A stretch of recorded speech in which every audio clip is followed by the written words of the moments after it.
All I can remember is not a great craft service, which is how I judge every production, and the smell on set was so repugnant. It felt like a very, very small gym, but we weren't working out, and I don't know what that smell was. Hi, I'm Adam Devine, and these are my iconic characters. Mail order comedy. MOC, baby. It was like right when YouTube first came out, we were like, oh my God, like we can actually post videos and people will see them. And dozens of people watched our videos every week. So we thought we were superstars. An ice cold Sierra Nevada sausage fest. Yeah, Sausage Fest was, we actually were just having a party and we had all of our equipment at our house and we were like, there's not a girl here. We should just have a beer called Sausage Fest and then have the tagline be, bring on the dudes. We just filmed our actual party with not a single girl there. There was one girl and we're like, sorry, you have to sit this one out. Workaholics was like, it was our ultimate dream come true. My character in Workaholics, I was Adam DeMamp, the champ, full-on maniac. People are always weirded out when they meet me in person because I'm not like that peak level of crazy. And they're like, oh, I thought you'd be like much more of a maniac. I thought you'd be just like DeMamp. And I'm like, I would be dead. That man should have died like 30 times, or at least so concussed he couldn't put a sentence together. Oh, my head. Blake and Durs, I hate them. Hate them. As people, I hate them. As co-stars, great guys. But as human beings, they're monsters. Season 3 opener, business trip. Anders gets invited to go on this business trip with Alice, our boss, to close this big account with the Barracuda. So we sort of tag along because he's got this suite and we're gonna party. Happy business trip!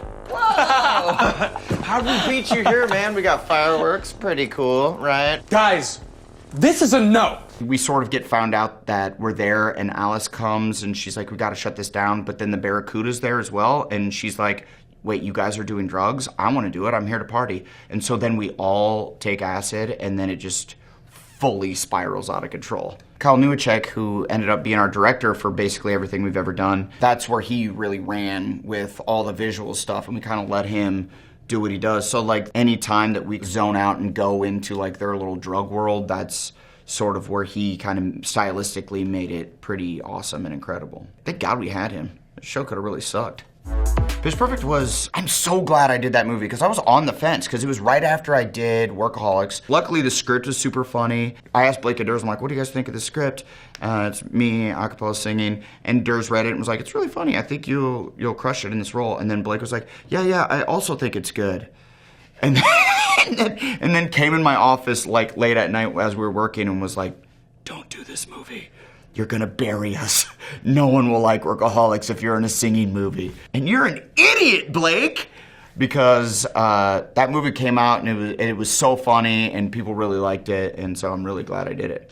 My character, Bumper, a little bit of an egomaniac, really just wants to be the greatest, but once again has that level, that base level of insecurity that you're like, oh, this guy's compensating for something. I did a lot of vocal warm-ups to prepare for the role. It was always double bubble, triple bubble gum, yum yum, aluminum linoleum, aluminum linoleum, aluminum linoleum, yum yum. I did that for 3 months straight and then shot the movie. Well, we did this riff off in Pitch Perfect where on paper I'm like, how's this gonna play? But then they shot it all cool where we're in a pool and there's lights and it's at night and then it's just us aggressively like singing to each other, which sounds really dumb and is really dumb, but very, very funny. Let's talk about sex. All right. Let's talk about sex. A little bit. Game Over Man was like our little baby. It's sort of like Die Hard-esque, but instead of cool, badass John McClane, you have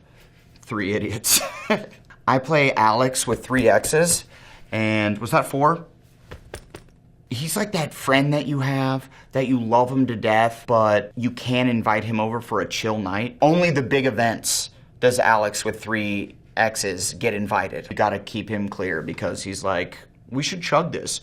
Do you think this would break on my head? Do you think this would fit on my, what's that? We had to do this scene where we're like strapped into an ironing board and we swing across from 2 buildings, and we shot it on this green screen, but we're still hanging like 80 feet in the air, and then we're dropped. And so all day long, it was like we're on a very aggressive roller coaster, but instead of like a comfortable roller coaster seat, you're like kind of hanging off this clothes hanging board. We're supposed to look cool as shit, coming out the fucking window, doing a badass exit. Now we look like a bunch of fucking losers hanging up here. Very weird bruises, like I'm a dominatrix or something, because I had to wear this harness, so I had like aggressive bruises right here. My girlfriend was, trying to like get a little nookie, and I'm like, not now. This whole zone is off limits. Seth Rogen and Evan Goldberg produced Game Over Man. And we've been working on this movie for years, and they were shooting Neighbors when we first signed up to have them produce our movie with us.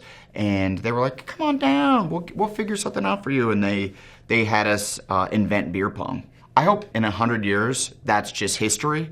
Like people are going like, actually, no, it's in this movie. The people that invented beer pong are the guys from Workaholics. They really wanted me to sink a ball. And it took 2 hours to shoot that scene, because for 45 minutes, I'm like, I'll get it. No, just give me another shot. And they're like, we could just drop it off frame. And I'm like, no, we're not. We're getting it in 1. I was a real monster about it. Yeah, Mike and Devine Wedding Dates was like, that was the dream gig for me. I fought like tooth and nail to get it. I play Mike Stengel. He's the older brother, but he's the one that doesn't have his shit together the most. And he's definitely that archetype that I sort of like find my way in, of like a guy with all this false bravado, with a level of insecurity at its base, who really just wants things to go his way. But throughout the movie, things just start spinning more and more out of control, and by the end, he's full-on manic mode. At the beginning of the movie, you see all these things going right, like us jumping on a trampoline and like I kiss a girl that's on the roof, and then we're like shooting Roman candles at each other, and it's kind of cute and fun, and we're doing like a fun dance. And then cut to the dad shows us the tape of what actually happened at all those family functions, and I headbutt the girl and she falls off and we're both bloody. We're shooting Roman candles at each other, and we accidentally shoot it inside this camper and it explodes. It was fun up to that point. And I thought that was like a real cool, clever way to show like how we picture ourselves and how we actually are. The Intern was this cool Nancy Meyers movie that I did. So I played the character Jason. I sort of was the head of the interns, and De Niro was one of the new interns at the office, and I kind of showed him the ropes. But then he showed me how to live life as a real man. And I assume you talked to her, apologized, told her how much she means to you. Well, You didn't talk to her? What'd you do, send her a tweet? No, of course not. I texted her 1 billion times. It was kind of fun for me to play this character because he wasn't so broad as like Bumper was or Adam DeMamp, and I kind of got to play a more grounded character. Robert De Niro's like, obviously he's like the man, right? But he's really quiet. If he thinks you're funny, he likes you. And so luckily he kind of thought I was funny, like snuck in there. He wouldn't emit sound when he would laugh. He would just jiggle, which if you've ever seen Robert De Niro just jiggle, the funniest thing in the world, because he does super De Niro face. You'll say something funny, he'll just make the De Niro face and go.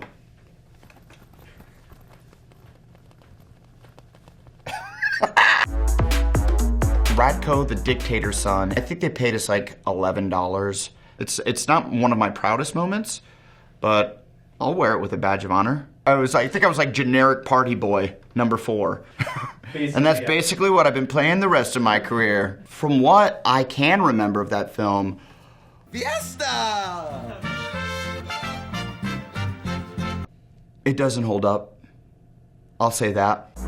When we first met was this movie I did, me, Alexander Daddario, Shelley Hennig. It sort of starts out, we're at her engagement party, and you think that I'm gonna be the one that's going to marry the girl. Turns out I'm not, and I'm depressed, and I loved her, and I've since been friend-zoned, and I go to the place that we had our first drinks together, and I fall into this photo booth where we took photos many years ago, and it's sort of like the Zoltron machine in Big, and I go back in time to see what I can do, if I could change something when I first met her. And then every time that I do something, I wake up the next day with those consequences. It was a really fun character to play because I got to play a bunch of different, I got to play like the sweet version of myself, the maniac version, the douchey version, the cool guy version. And that was my favorite version because I got to be like I got to play this guy. Why do cool guys always look like they have something in their eyes? Have you ever noticed that?